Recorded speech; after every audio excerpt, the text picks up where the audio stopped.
পর্যন্ত আমাদের আলোচনা ছিল। এখন আল্লাহর ঘর খানায়ে কাবা হয়ে গেছে। হযরত ইব্রাহিম খলিলুল্লাহ এবং ইসমাইল জবিহুল্লাহ দুইজনের প্রচেষ্টা খানায়ে কাবা হয়ে গেছে, আযান হয়ে গেছে। রব্বুল আলামিন বললেন, আমি ওয়াদা নিলাম আমার খলিল এবং আমার ইসমাইল থেকে এই খানায়ে কাবা ওনারা পবিত্র রাখবে। যখন এই কথা শেষ, তখন মাত্র মক্কা নগরীতে শুধু জমজম ছিল, কিন্তু কোনো গাছ গাছালে ফল ফলাদি কিছুই ছিল না। কারণ এই নূহ আলাইহিস সালামের বন্যা যেটা হয়েছিল, সেটার পর মক্কা নগরী মরুভূমি হয়ে গেছে, যেখানে উদ্ভিদ উৎপন্ন হয় না। ইসমাইল জবিহুল্লাহর পায়ের বাড়ির কারণে মওলা জমজম উপহার দিলেন। আল্লাহ বললেন, গাছ না থাকলে কি হবে, ফল ফলাদি না থাকলে কি হবে, ডাল চাল না থাকলে কি হবে, এক পানির ভেতরে আমি মওলা দুইটা কোয়ালিটি দিলাম। ইসমাইল এই পানি যে পান করবে, ক্ষুধাও নিবারণ হয়ে যাবে, পেটের খিদাও চলে যাবে। এক পানির কাজ কয়টা? দুইটা, ক্ষুধাও যাবে, তৃষ্ণাও যাবে। এইভাবে অনেক দিন চলে গেছে। খলিল এখন দোয়া করছে, রব্বানা ইন্নী আসকানতু মিন যুররিয়াতি বিওয়াদিন গায়রি জি জারইন ইনদা বাইতিকাল মুহাররম। মালিক, আমি খলিল তো মসজিদে আকসার আশপাশের এরিয়ার মানুষ ছিলাম, তুমি মালিক হুকুম করলা হাজেরা আর ইসমাইলকে রেখে দিতে, বড় দয়া করে পানি দিলা, কিন্তু আমি তোমার দরবারে দোয়া করছি, ইন্নী আসকানতু, আমি বস্তি স্থাপন করেছি, মিন যুররিয়াতি, আমার পরিবারের কিছু সদস্যদের মাধ্যমে, বিওয়াদিন গায়রি জি জারইন, এমন জায়গায় যেখানে ফসলহীন উপত্যকা, যেখানে উদ্ভিদ জন্ম নেওয়ার কোনো সম্ভাবনা নাই। কিন্তু এইখানে উদ্ভিদ না হলেও কি হবে, এই জমিন মরুভূমি হলেও কি হবে, ইনদা বাইতিকাল মুহাররম, কিছুই না থাকুক কিন্তু তোমার পবিত্র ঘর তো রয়ে গেছে। এই বাইতিক তোমার বাইতুল্লাহর এরিয়ার ভেতরে এক উপত্যকা, ফসলহীন ভূমির আছে, উদ্ভিদহীন জায়গায় আমি আমার পরিবারকে বসতি স্থাপন করে দিয়েছি। কেন? রব্বানা লিয়ুকিমুস সালাহ, কারণ মসজিদে আকসায় নামাজ পড়ার মানুষ আছে, খানায়ে কাবায় নামাজ পড়ার তাওয়াফ করার মানুষ নাই, যাতে আমার ইসমাইলের মাধ্যমে কিয়ামত পর্যন্ত এখানে নামাজ আদায় হয়ে যায়। দেখেন কথার সৌন্দর্য। চাইলে বলতে পারতেন তুমি হুকুম করছো সেই জন্য রাখছি, চাইলে বলতে পারতেন তোমার কারণে রাখছি, এখানে তোমার কারণে। লিয়ুকিমুস সালাহ, আমার ইসমাইলের বংশ দিয়ে যেন এখানে মুসল্লি হয়, নামাজ যেন কায়েম হয়। এখন দোয়া করছেন, ফাজআল আফইদাতাম মিনান নাসি তাহভি ইলাইহিম। মালিক, এই দুনিয়ার কিছু মানুষের হৃদয়কে তাদের প্রতি অনুরাগী করে দেন, তাদের প্রতি মুহাব্বত সৃষ্টি করে দেন। ইব্রাহিম বললে তাদের মনে যেন মমতা জন্ম নেয়, ইসমাইল বললে তাদের মনে যেন মুহাব্বত জন্ম নেয়।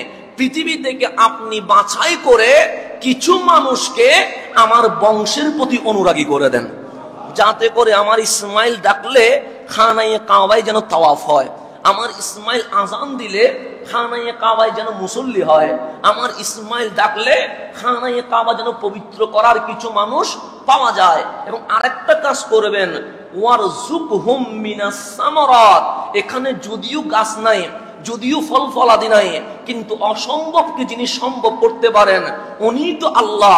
মালিক, ইসমাইলের বংশ যখন বড় হয়ে যাবে, যখন চতুর্দিকে মক্কা নগরীতে মানুষ হয়ে যাবে, আপনি তাদেরকে ফল ফলাদি দিয়ে রিজিক দিয়ে ভরপুর করে দেন।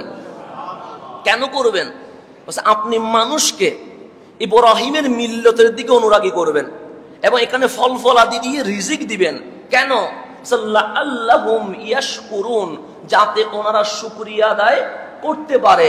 এমন ভূমিতে ছিলাম যেখানে পানি ছিল না, মওলা জমজম দিয়ে পানির অভাব মিটন করে দিয়েছে। এমন ভূমি যেখানে গাছ ছিল না, মালিক ফল ফলাদি দিয়ে রিজিক দিয়ে ভরপুর করে দিয়েছেন, যেন তারা শুকরিয়া আদায় করতে পারে।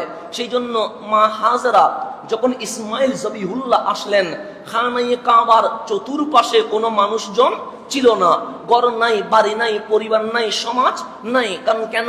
এখানে মরুভূমি আর মরুভূমি। তো মরুভূমির মাঝখানে মানুষ বসবাস করা সম্ভব নয়। পানি তো লাগবে, খাবার তো লাগবে।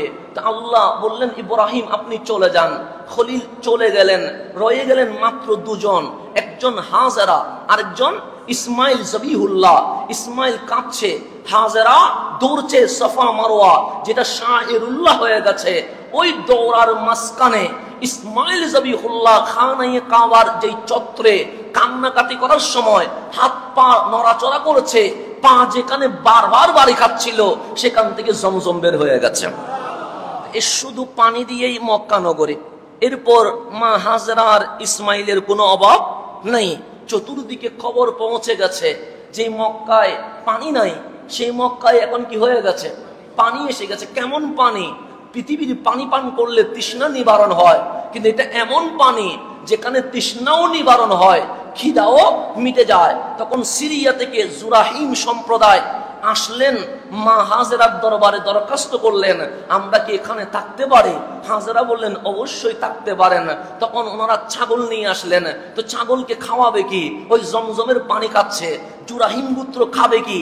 ওনারাও জমজমের পানি পান করছে।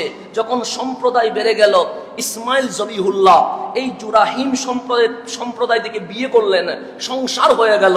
এরপর যখন হযরতে ইব্রাহিম খলিলুল্লাহ বললেন ওয়ারযুকহুম মিনাস সামারাত, ফল ফলাদি দিয়ে রিজিক দেন, এক দোয়ার বরকতে মক্কা নগরীতে ফল ফলাদিতে সাইলাব হয়ে গেছে।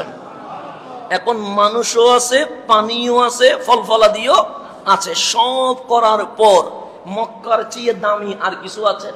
নাই। আপনি মক্কা নগরীর চেয়ে দামি আর কিছুই পাবেন না।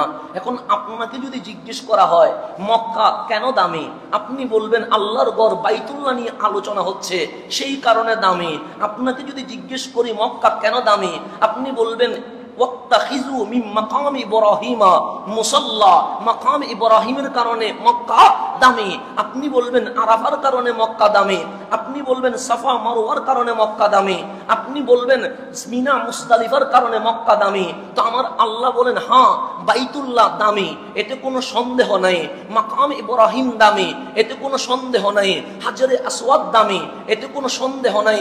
রুকনে ইয়ামানি দামি, এতে কোনো সন্দেহ নাই। আরাফা, মিনা, মুজদালিফা, সাফা মারওয়া দামি, এতে কোনো সন্দেহ নাই। কিন্তু এই মক্কা এরিয়া দামি হওয়ার পিছনে এক অনন্য শক্তি রয়ে গেছে। মালিক সেটা কি? আমার মালিক বলছেন লা উকসিমু বিহাযাল বালাদ, হাবিব শুনে রাখেন মক্কা দামি, এতে কোনো সন্দেহ নাই। তবে কেউ বলবে কাবার কারণে, কেউ বলবে জমজমের কারণে, কেউ বলবে হাজরে আসওয়াদের কারণে, কেউ বলবে মাকাম ইব্রাহিমের কারণে, কেউ বলবে সাফা মারওয়ার কারণে, কেউ বলবে আরাফার কারণে।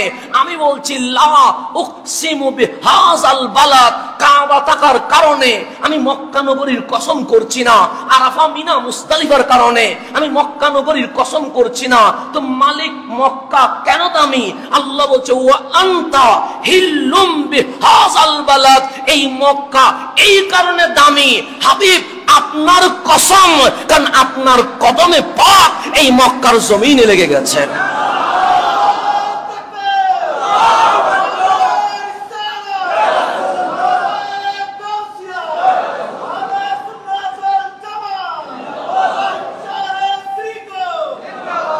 তাহলে মক্কা দামির রেজাল্ট আমি দিলে হবে না, মক্কার দামির রেজাল্ট দিবে কে? আল্লাহ। ওয়া আনতা হাবিব আপনার কসম, এখানে যদি ওয়া আনতুম বলতেন এখানে খলিলের নাম চলে আসতো, এখানে ইসমাইল জবিহুল্লাহর নাম চলে আসতো, এখানে বাবা আদমের নাম চলে আসতো, এখানে নূহ আলাইহিস সালামের নাম চলে আসতো, এখানে শুআয়ব হুদ আলাইহিস সালামের নাম চলে আসতো। কিন্তু ওয়া আনতুম বলে নাই, ওয়া আনতা সিঙ্গেল শুধু একজনের নাম বলেছেন।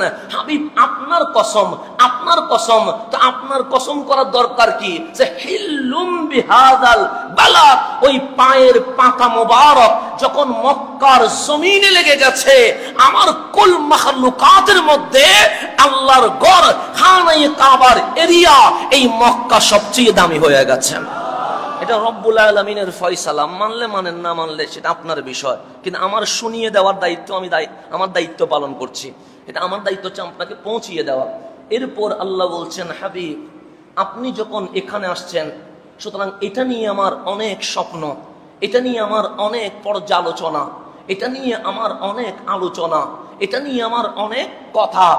আল্লাহ বলছেন, ওয়াকাযালিকা আওহাইনা ইলাইকা কুরআনান আরাবিয়ান। হাবিব আমি আপনাকে কোরআন চাইলে ইংরেজিতে দিতে পারতাম, বাংলায়ও দিতে পারতেন। আল্লাহ চাইলে যে কোনো ভাষায়। আল্লাহ কি সব ভাষা বুঝে না? আমরা যদি বাংলায় মোনাজাত করি আল্লাহ কি বুঝবে না? সেটা ইঙ্গে করলে আপনি না বুঝতে পারেন, কিন্তু আল্লাহ তো বুঝবে। কথা ঠিক না? আল্লাহ বুঝার মধ্যে কোনো ঝামেলা আছে? নাই। আপনি না বুঝতে পারেন, আপনি মনে করবেন গালি দিয়েছি, কিন্তু মালিক তো বুঝতেছে আমি কি বলছি। তো চাইনিজ বললে কি আল্লাহ বুঝে না? বুঝে। কেন? আল্লাহ বলছে আমি তো সব ভাষা জন্ম হওয়ার আগে বাবা আদমকে শিখিয়ে দিয়েছি। ও আল্লামনা আছে না কোরআনের মধ্যে, যে আমি সমস্ত ভাষা, সমস্ত ল্যাঙ্গুয়েজ, যত প্রকার কথা হতে পারে আমি আমার আদমকে শিখিয়ে। এখনো বাংলাদেশ হয় নাই, কিন্তু বাবা আদম বাংলা ভাষা জানে। এখনো চাইনা জন্ম হয় নাই, বাবা আদম চাইনিজ ভাষা জানে। এখনো মালয়েশিয়া হয় নাই, বাবা আদম মালয়েশিয়ার কথাও জানে। আল্লাহ সমস্ত ভাষা আমি শিখিয়েছি। কেন? কারণ আল্লাহ সমস্ত ভাষা বুঝেন, জানেন। না বুঝলে আমরা কেমনে বলবো? কথা ঠিক না? আল্লাহ সকল ভাষা জানেন। কিন্তু আল্লাহ বলছেন, ওয়াকাযালিকা আওহাইনা ইলাইকা কুরআনান আরাবিয়ান।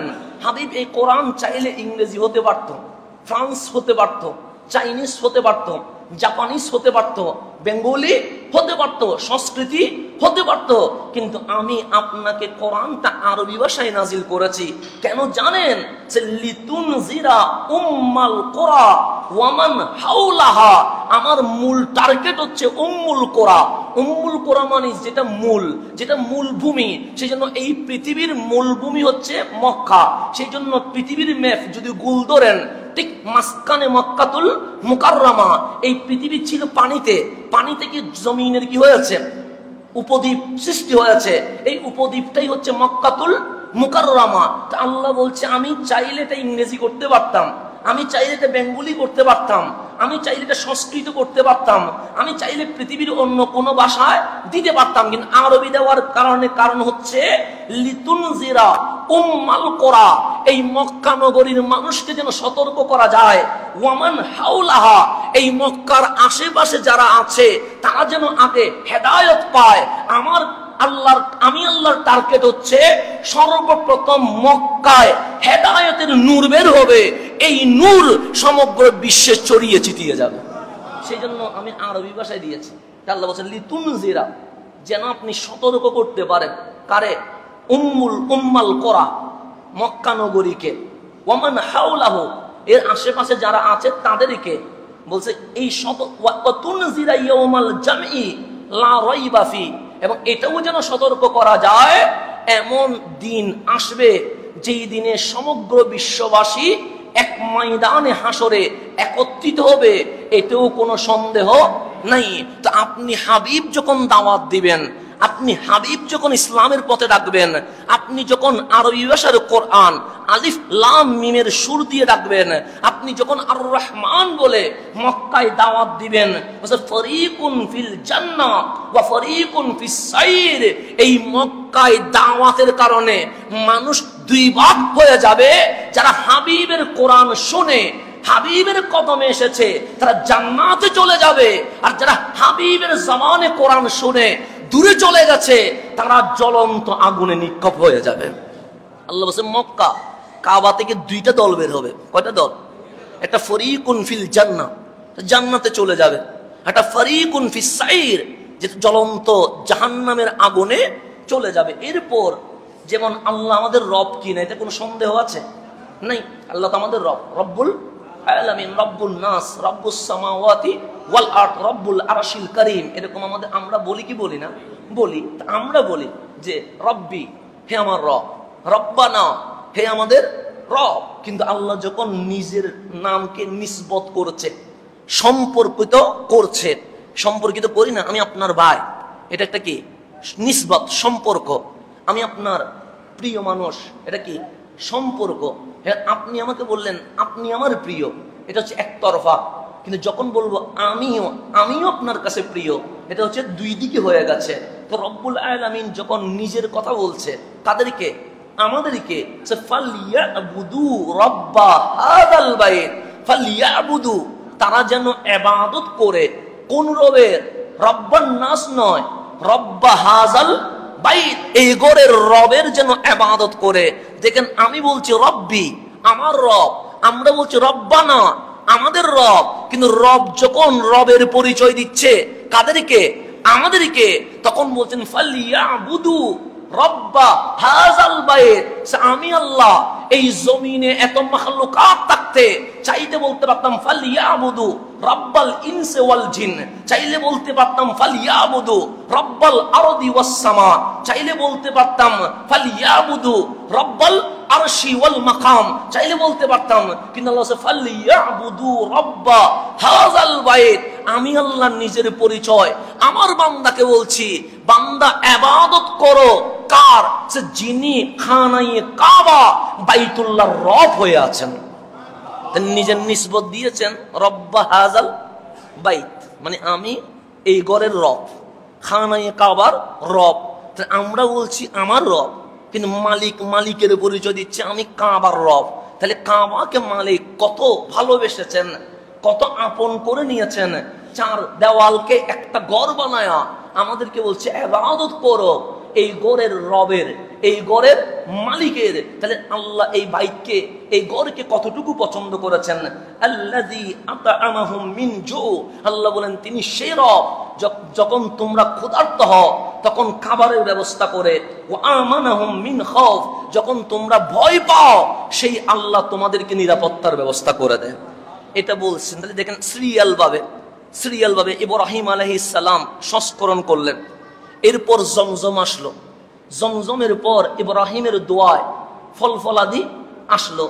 আসার পর মালিক বলছেন মক্কায় খলিল থেকে কিয়ামত পর্যন্ত বাই সিরিয়াল ইবাদত চলতে থাকবে। 1 মিনিটের জন্য আর ইবাদত কি হবে না, বন্ধ হবে না। আল্লাহ বলছে তোমরা না করলে আমি আরেকটা জাতি নিয়ে আসবো, কিন্তু ইবাদত চলবে, ইবাদত চলবে। মানুষ না যাইতে পারলে ফেরেশতা যাবে, ফেরেশতাও আসবে, জিনও আসবে, পশু পাখিও আসবে। মালিক বলছে যে কোনো ভাবে বাইতুল্লাহর ইবাদত 1 সেকেন্ডের জন্য কি হবে না। বাইতুল মামুরের ইবাদত যেরকম বন্ধ হয় নাই, ঠিক বাইতুল মামুরের নিচে বাইতুল্লাহর ইবাদতও কখনো বন্ধ হবে না। ঘোষণা কার? আল্লাহ। রব্বুল আলামিন বলছেন এটা ইবাদত চলবে। তো ইবাদত যখন চলবে এটাকে অনেকে বন্ধ করার চেষ্টা করবে কি করবে না? করবে। ষড়যন্ত্র চতুর্দিকে চলে, হিংসে নাই এমন কোন জায়গা আছে না। তো আল্লাহ বলছেন এই কাবাকে শেষ করার জন্য ষড়যন্ত্র এখন চলছে তা নয়, আগে থেকেও চলছে।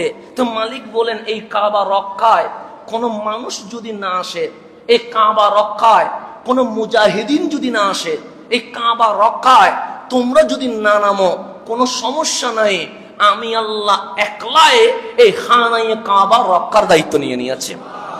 তো যখন কাবা সেরে কাজ শেষ, খলিলুল্লাহর জামানা থেকে বাই সিরিয়াল কি চলছে? তাওয়াফ চলছে, লাব্বাইক আল্লাহুম্মা লাব্বাইক চলছে, এবং কিয়ামত পর্যন্ত এটা চলতে থাকবে। দাজ্জাল সব জায়গায় যাইবে, কিন্তু 2 জায়গায় যেতে পারবে না, একটা মক্কাতুল মুকাররমা আর একটা মদিনাতুল মুনাওয়ারা। আল্লাহ দাজ্জাল সব জায়গায় যাওয়ার ক্ষমতা দিলাম, কিন্তু মক্কায় যাওয়ার কোনো ক্ষমতা নাই, আমার রসুলের মদিনায় ঢুকার কোনো ক্ষমতা নাই। সেই জন্য ইসলাম বের হয়েছে, মানে ইসলাম এখন কি করছে?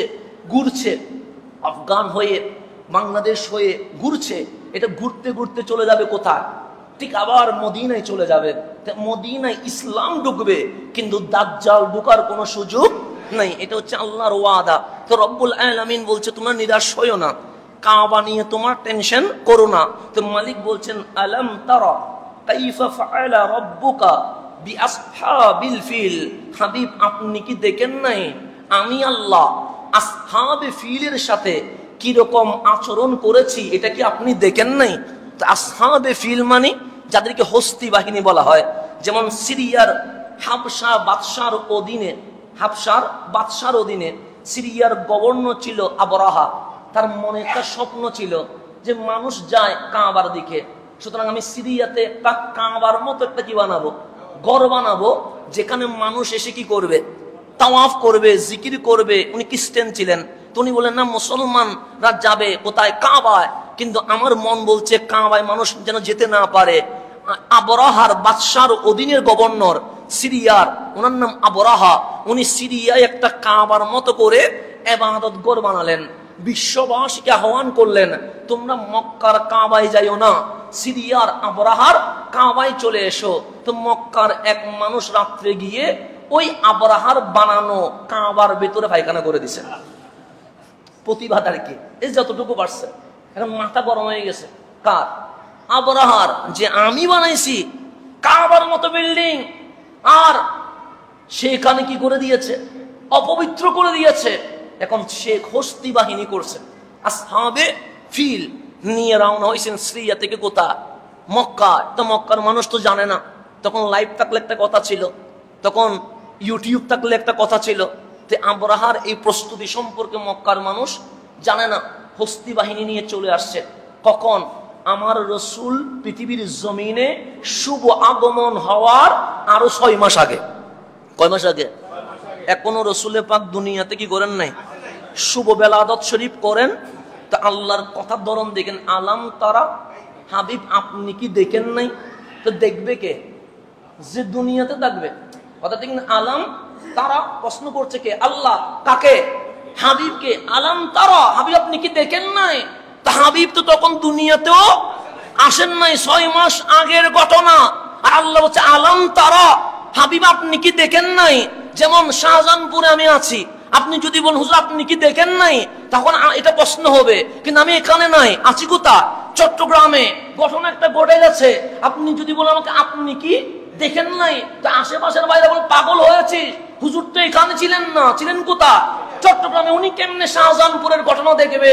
তা আমার আল্লাহ বলছেন আলাম তারা কাইফা ফাআলা রাব্বুকা বিআসহাবিল ফিল, হাবিব আপনি কি দেখেন নাই আমি আল্লাহ আসহাবে ফিল, হস্তি বাহিনী আবরাহার বাহিনীর সাথে কি রূপ আচরণ করেছে এটা কি দেখেন নাই? কেন? হাবিব তো এখনো আসে নাই, 6 মাস আগের ঘটনা। তো রব্বে করিম ডাক দিয়ে বলে, আরে আশা না আসার মাঝে দেখার সম্পর্ক নাই, আমি রব্বুল আলামিন, হাবিব রহমাতুল্লিল আলামিন। দুনিয়ায় আসুক আর না আসুক, পৃথিবীর জমিনের আউয়াল থেকে আখির তক আমার মুস্তাফা চোখ দিয়ে দেখে ফেলেছে।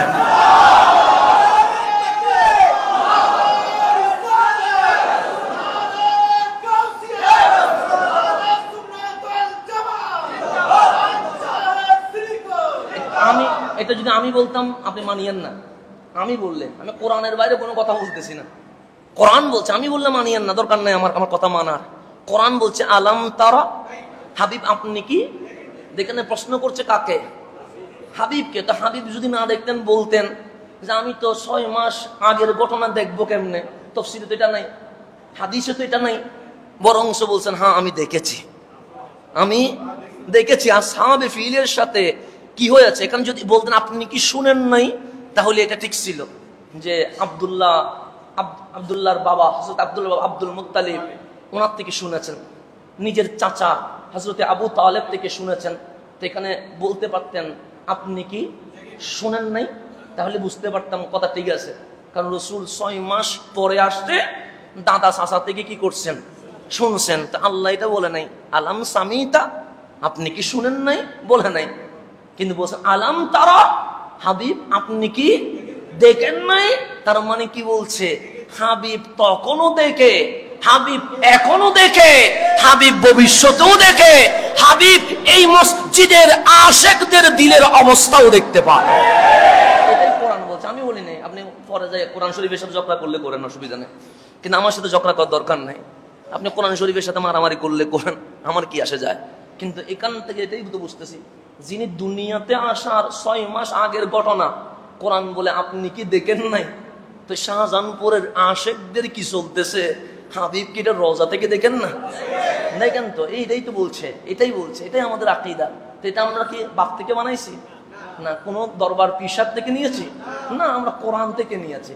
কোরআন থেকে আমরা বলি না এটা অমুক পিসাই বলছেন, আমরা বলি না এটা বড় পীর বলছেন, আমরা বলি না খাজা আজমির বলেছেন, আমরা বলি এটা শাহজালাল বলেছেন, আমরা বলছি এটা তো আমার মাওলাই বলেছেন, এটা আমার মাওলাই বলেছেন আলাম তারা, হাবিব আপনি কি দেখেন নাই কাইফা ফাআলা রাব্বুকা বিআসহাবিল ফিল, আমি আসহাবে ফিল হস্তি বাহিনী আবরাহার বাহিনীর সাথে কি করেছি আপনি কি দেখেন নাই?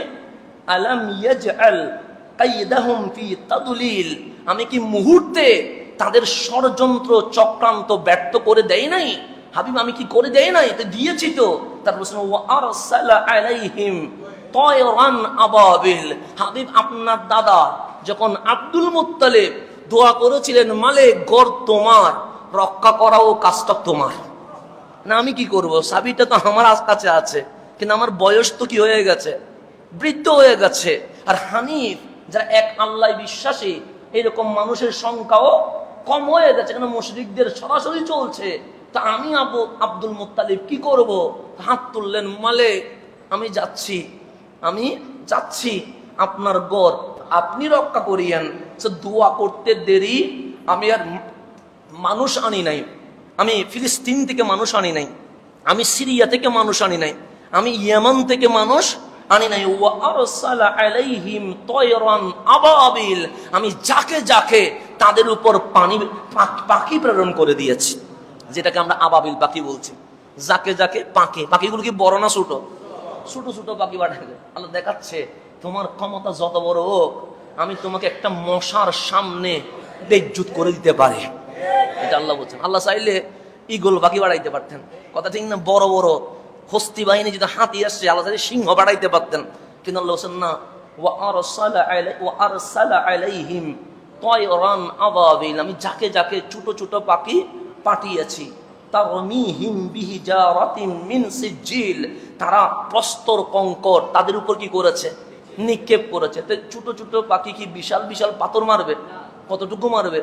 তাদের যতটুকু সামর্থ্য আছে ছোট ছোট পাথর মারবে। এই ছোট ছোট যে পাথর মারছে, দুই পায়ে দুইটা, টুটের মধ্যে কয়টা? একটা। তো প্রতিটা পাখি কয়টা পাথর নিয়ে আসছে? 3টা পাথর নিয়ে আসছে। যাকে যাকে পাথর যখন পড়া শুরু করছে, আল্লাহ ফাজআলাহুম কাআসফিম মাকুল, বক্ষিত শস্য পাতা যেরকম হয়ে যায় তারা সেরকম হয়ে গেছে, মাটিতে লুটে গেছে। ছোট ছোট কিসের? কঙ্করে, পাথরে। তো মালিক আমাদের কি জানাইছে? আমাদেরকে বোঝাচ্ছে আমার বাইতুল্লাহর বিরুদ্ধে ষড়যন্ত্র করিস না বান্দা, এই বাইতুল্লাহ শেষ করার স্বপ্ন দেখিস না, এই বাইতুল্লাহ জমিন থেকে তুলে ফেলার মতো কোন মিটিং বৈঠক করিস না। কেন? আমি আমার নবী পৃথিবীর জমিনে শুভ বেলাদতের 6 মাস আগে হস্তি বাহিনীকে যেরকম ছোট ছোট পাখির পাথর দিয়ে যেরকম খেয়ে ফেললে পাতাগুলো যেরকম হয়ে যায়, চিবাইলে ঘাস যেরকম হয়ে যায়, সেরকম করে দিয়েছি। ঠিক ভবিষ্যতেও ক্ষেপণাস্ত্র হোক বা তোমার বিমান হেলিকপ্টারের বোমা হোক, আমি রব্বুল আলামিন আমার সামান্য সৃষ্টি দিয়ে ওই বাহিনীর বিরুদ্ধে যুদ্ধ করব। তাহলে আল্লাহ কাবার হেফাজতের দায়িত্ব নিয়েছে কি নাই? তো এখন খানাই কাবার কাজ ফিনিশিং হয়ে গেছে। আল্লাহ বলছেন কোন ষড়যন্ত্রকারী এই কাবার বিরোধিতা করে কখনো সফল হতে পারবে না। এখন আসেন, আমি যে কথাটা বলার জন্য আপনাদেরকে এই 3 জুমা শুধু ঘুরাচ্ছি, এটার মূল পয়েন্ট হচ্ছে এখানে। ক্বালা আল ইমাম আল হাসান আল বসরি, আমি বলি নাই, বিশিষ্ট তাবি সৈয়দুনা হাসান আল বসরি বলছেন, যাকে মানে না পৃথিবীর জমিনে এমন কোন মুসলমান নাই। উনি হচ্ছেন হাসান আল বসরি। উনি বলছেন কুল্লু নবিয়্যিন মিনাল আম্বিয়া আলাইহিমুস সালাতু ওয়াস সালাম ইযা কাযযাবাহু কওমুহু খারাজা মিন বাইনি আযহুরিহিম ইলা মক্কা ওয়া মা মিন নবিয়্যিন হারাবা মিন উম্মতিহি ইল্লা হারাবা ইলা মক্কা ফাআবাদাল্লাহ তাআলা বিহা ইনদাল কাবা হাত্তা আতাহুল ইয়াকিন ওয়া হুয়াল মাউত। হাসান আল বসরি বলছেন প্রত্যেক নবী, প্রত্যেক রাসূল যারা তাদের কওমের কাছে কি হয়েছে? প্রেরিত হয়েছে।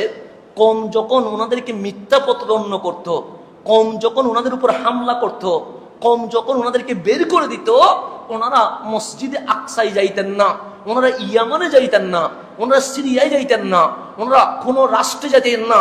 কোথায় যাইতেন? ওনারা সবাই চলে আসতেন খারাজা মিন বাইনি আযহুরিহিম ইলা মক্কা। প্রত্যেক নবী মক্কাতুল মুকাররমায় চলে আসতেন। প্রত্যেক নবী কোথায় আসতেন? মক্কায়। বাবা আদম থেকে ঈসা আলাইহিমুসসালাম সবাই আসতেন মক্কায়। তা আসার পর কি করতেন? ফাআবাদাল্লাহ তাআলা বিহা ইনদাল কাবা, কাবার পাশে বসে মওলার ইবাদত করতেন। হাত্তা আতাহুল ইয়াকিন ওয়া হুয়াল মউত, এমত অবস্থায় ওনারা কাবার সামনেই ইন্তেকাল করতেন। এটা কুল্লু নবীন, প্রত্যেক নবীর কথা বলছেন। ওনারা চলে আসতেন কোথায়? ষড়যন্ত্র করলে মক্কায় চলে আসতেন, ওনাদেরকে দৌড়াইলে মক্কায় চলে আসতেন, বের করে দিলে কোথায় চলে আসতেন? মক্কায়। এরপর বলছেন হযরত হাসান আল বসরি বলছেন, ইন ওয়া আন হাওলাল কাবা কাবরা সালাসিমিয়াতি নবিয়িন। হাওলাল কাবা, এই যে কাবার আশপাশ এরিয়া আছে, বলছে এখানে 300 নবী রাসূলের মাকবারা মাজার আছে। ওয়ামা বাইনার রুকনি ওয়া রুকনিল ইয়ামানি ওয়া রুকনিল আসওয়াদ কবরু 70 নবিয়ান। রুকনি ইয়ামানি এবং রুকনে আসওয়াদ, এই জায়গার মধ্যে 70 জন নবী রাসূলের মাকবারা আছে। তাহলে কাবার ভেতরে কত? 300, এবং রুকনে ইয়ামানি এবং রুকনে আসওয়াদে 70।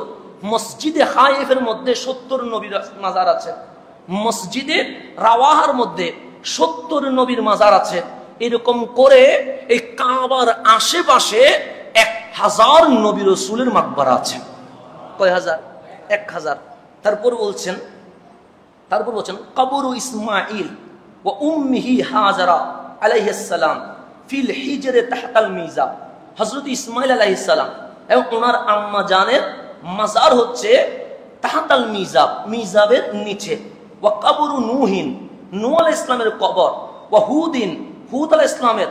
ওয়া শুআইবিন, শুআইব আলাইহিস সালামের। ওয়া সালেহিন, সালেহ আলাইহিস সালামের। ওনাদের সকলের মাকবারা ফিমা বাইনা জমজম ওয়াল মাকাম, জমজম থেকে মাকাম ইব্রাহিমের ভিতরে আছে। দেখেন, এটা আমি বলিনি, হাসান আল বসরি বলছেন, বিশিষ্ট তাবি। এরপর বলছেন ওয়াল মাকবারা তো আছে কয় হাজার? 1000। এর হচ্ছে ওয়াল আম্বিয়া আল্লাযিনা সাফারু ইলা মক্কাতা মিনহুম, এবং নবী রাসূলগণ যারা মক্কাতুল মুকাররমায় কি করেছেন? সফর করে। তাদের মধ্যে যারা বিখ্যাত আদম, হযরত সৈয়দুনা আদম আলাইহিস সালাম আসছে কোথায়? শ্রীলঙ্কায়। গেছেন কোথায়? খানায়ে কাবায়। তো উনি যখন আসছে তখন গাঁদা ছিল না? ছিল। তো ঘোড়া ছিল না? ছিল। তো উনি চাইলে গাঁদায় ঘোড়ায় চড়ে আসতে পারতেন কি পারতেন না? পারতেন। কিন্তু হযরতে আদম আলাইহিস সালামের জীবনীতে পাওয়া যাচ্ছে শ্রীলঙ্কার জমিন থেকে খানায়ে কাবা পর্যন্ত উনি